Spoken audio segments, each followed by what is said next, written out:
अस्सलाम वालेकुम, मैं हूं रज़ा मेकन। आप देख रहे हैं IRK न्यूज़। आइए जानते हैं आज की कुछ ताज़ा तरीन अपडेट सदीक जान साहब से। अगले 5 साल वकला के अहम तरीन फोरम्स पे तहरीक इंसाफ का राज होगा और तहरीक इंसाफ जब चाहेगी जो चाहेगी वकला के ज़रिए उस चीज़ को वो इन्फ्लुएंस कर सकेगी और अदालतों को नाइंसाफ़ी से ताकत के साथ तहरीक इंसाफ रोक सकेगी। एक ऐसा काम इंतज़ार समझौता कर रहे हैं, वो बहुत इंपॉर्टेंट काम है कि किस तरह से वो चीज़ें कर रहे हैं। खैर वो जब वो खुद सामने लाना चाहेंगे तो वो लाएंगे, लेकिन बहुत इंपॉर्टेंट काम बहरहाल इंतज़ार समझौता साहब बैठकर कर रहे हैं।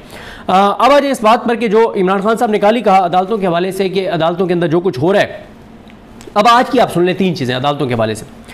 एक तो आज ये हुआ है कि बुशरा बीबी और इमरान खान साहब के अलकादिर केस की अपीलें लगी हुई थी, लेकिन उन अपीलों में क्या हुआ है कि वो अपीलें जो हैं वो आज उनकी समाप्त नहीं की गई और अगले हफ्ते के लिए कहा गया है कि सिर्फ सज़ा मुअत्तली की जो दरखास्तें हैं वो सुनी जाएंगी। अब पता नहीं वो भी केस समाप्त के मुकर्रर होता है नहीं होता।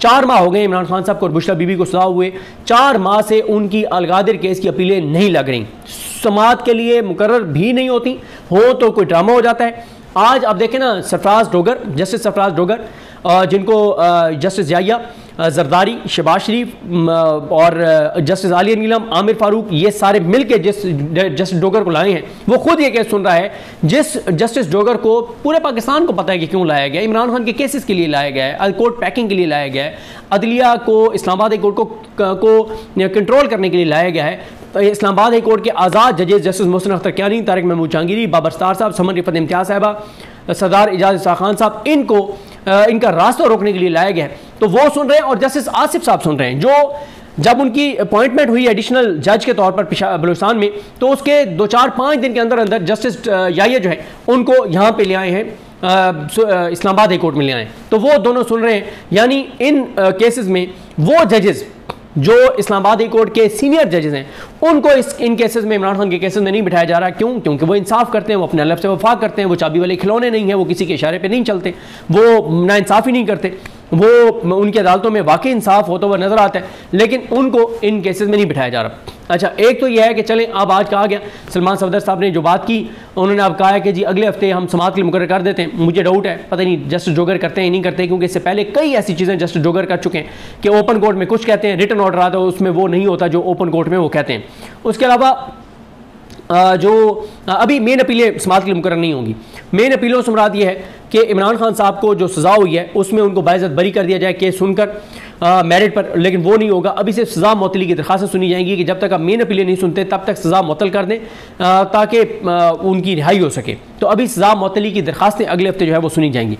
अब आते हैं उन 2 चीज़ों के ऊपर जिस पे मैंने कहा कि इमरान खान ने आला ज़रफ़ी का मुज़ाहरा किया, बड़ापन दिखाया, मुल्क से मोहब्बत, मुल्क से जो उनकी कमिटमेंट है उसको उन्होंने सबूत दिया ट्वीट करके। लेकिन 2 ऐसी चीज़ें आज अदालतों से हुई हैं, 3। एक यही कि अलकादरी केस आज भी नहीं सुना गया। भाई आप दरख्वास्त सुन लेते ना, आज आप दलाइल सुन लेते, लेकिन दलाइल नहीं सुने उन्होंने, जस्टिस डोगर ने अगले हफ्ते पे डाल दिए। दूसरा यह है कि आज 86 PTI के वर्कर्स जो 26 नवंबर में गिरफ्तार हैं, 5 माह हो गए हैं उनको, 5-6 माह हो गए हैं उनको गिरफ्तारी को। आज उनकी जमानतें थी इस्लामाबाद हाई कोर्ट में, बगैर किसी वजह के जस्टिस डोगर ने वो केस नहीं सुना।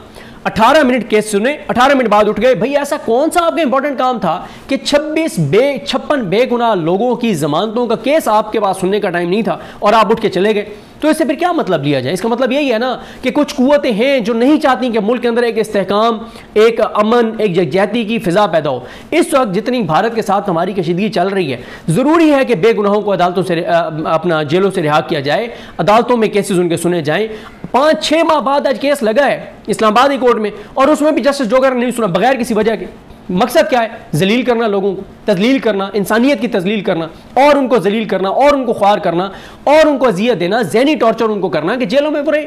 तो इससे कोई ये कोई इखलास वाला काम नहीं हो रहा। बहरहाल इस वक्त मुल्क को यकजहती की जरूरत है और यकजहती की फिजा बन गई है, लेकिन अदालतों के अंदर कौन है जो अदालतों से ऐसी चीज़ें करवा रहा है कि ऐसे काम करो कि लोगों में दोबारा वो नैरेटिव बने कि भाई एक तरफ इमरान खान कहता है मुतहद हो जाओ और PTI की बाहर लीडरशिप भी कह रही है कि हम पाकिस्तान के साथ हैं, पाकिस्तान के इदारों के साथ हैं दिफा के मामले में, लेकिन फिर कौन ऐसे काम करवा रहा है कि उन लोगों को तकवीयत मिले जो लोग कहते हैं कि मत इस हुकूमत और इस निज़ाम का साथ दो, चाहे भारत का मामले क्यों ना हो। हालांकि मैं इससे इत्तफाक नहीं करता। पाकिस्तान के मामले में इंटरनल जो भी इख्तलाफात हैं वो इंटरनल है।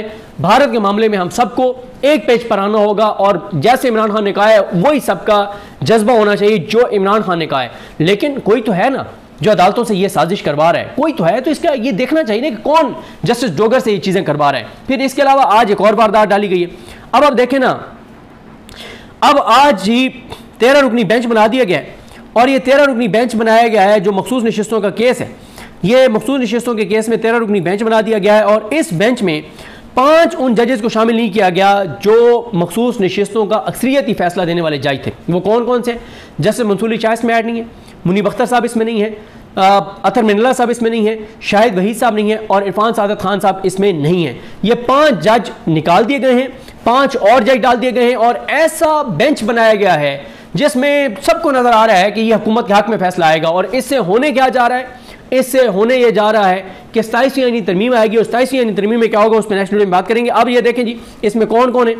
इसमें जनाब ये मैंने आपको बता दिया 5 जज जब आप ऐड ही नहीं करेंगे तो फिर आप पता है ना सबको क्या फैसला आना है। 5 जज ऐड ना करके आपने बता दिया कि फैसला आपने क्या लेना है इस बेंच से।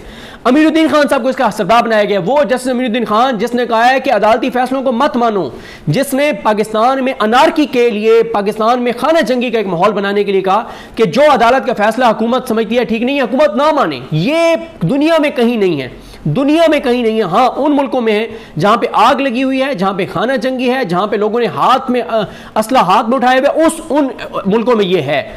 किसी जमहूरी मुल्क में, असूल के ऊपर चलने वाले मुल्क में, जो अमन के साथ चलने वाले मुल्क, किसी में नहीं है जो जस्टिस अमीरुद्दीन खान ने हुकूमत को और इदारों को कहा कि जो फैसला तुम्हें अदालत का पसंद नहीं है तुम मत मानो और डट जाओ और लड़ जाओ अदालतों के साथ कि नहीं मानते हम तुम्हारा फैसला। वो अमीरुद्दीन खान जिन्होंने कहा कि एक भी नशिस्त पीटीआई को नहीं मिलनी चाहिए, इन्होंने और जस्टिस नईम अख्तर अफगान, इन 2 जजों ने कहा कि एक भी सीट पीटीआई को नहीं मिलनी चाहिए मखसूस नशिस्तों की। सारी सीटें नून लीग, पीपल्स पार्टी, चोरों, डाकू, लुटेरों को मिलनी चाहिए।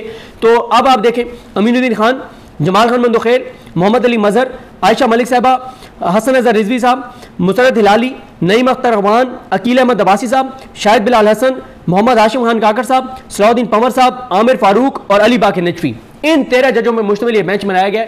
सबको पता है कि फैसला क्या आएगा, सबको पता है। नेक्स्ट वीडियो में जरा बात करेंगे कि परसेप्शन इनके बारे में क्या है कि कौन सा जज इनमें से कहां खड़ा होगा और कितने से फैसला आएगा, क्या फैसला आएगा और 27वीं आईनी तरमीम में क्या है, इस पे बात करेंगे। अब आप एक ऐसे वक्त में जब मुल्क को इस्तेहकाम की जरूरत है, यकजाती की जरूरत है, यह बेंच बना के आपने बताया है कि मखसूस नशिस्तें नून लीग और पीपल्स पार्टी को हम देने जा रहे हैं इस बेंच के जरिए, जो हमारा कोई उखाड़ सकते हो उखाड़ लो। तो इससे फिर मुल्क के अंदर इस्तेहकाम तो नहीं आएगा, इसमें यकजाती तो नहीं आएगी, इसमें अमन तो नहीं आएगा, इसमें इत्तेहाद तो नहीं आएगा, इसमें तो फिर चीज़ें इंटरनली खराबी की तरफ जाएंगी। अल्लाह ताला हिदायत दे, जो भी ये खेल खेल रहा है मुल्क के साथ वो हरगिज़ हरगिज़ हरगिज़ मुल्क का मुखलिस नहीं है। इस तरह की इक़दाम करके, चाहे 56 लोगों का केस डीलिस्ट करवाने का मामला हो, चाहे इस तरह का सिलेक्टेड जजेस पे मुश्तमिल बेंच बनाने का मकसद हो, और इसमें आज़ाद जजेस भी हैं, मतलब आयशा मलिक साहब इसमें हैं और अकील अब्बासी साहब हैं, इसमें आज़ाद जजेस भी हैं। ज़रा नेक्स्ट वीडियो में बात करेंगे कौन कौन से आज़ाद जज हैं और कौन कौन से जरगमाल जज हैं, इन पे नेक्स्ट वीडियोज़ में बात करेंगे। तो नाजरीन, ये थी अहम अपडेट्स जो आपने जानी सदीक जान की ज़बानी। तो नाजरीन, जुड़े रहिए मज़ीद अपडेट्स के लिए हमारे चैनल के साथ। अपना और इस चैनल का ख्याल रखिएगा। इसी के साथ अपने मेज़बान रज़ा मेकन को इजाज़त दीजिए। अल्लाह हाफिज़।